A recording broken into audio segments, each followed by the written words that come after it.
ആകാശക്കാഴ്ചയ്ക്ക് അവസരമൊരുക്കി കേന്ദ്ര സർക്കാർ.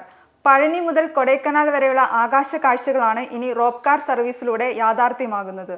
500 കോടി രൂപയുടെ മുതൽ മുടക്കിൽ 6 മാസത്തിനകം പദ്ധതി യാഥാർത്ഥ്യമാകും.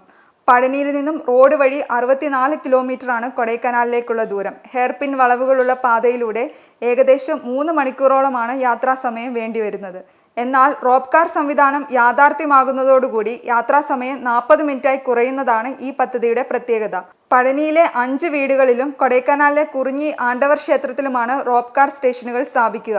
വനമേഖലയിലൂടെ കടന്നു പോകുന്ന പദ്ധതി പ്രകൃതിക്ക് ദോഷം വരാത്ത രീതിയിൽ നടപ്പാക്കണമെന്നാണ് അധികൃതർ പറയുന്നത്. News desk Yoganatham news.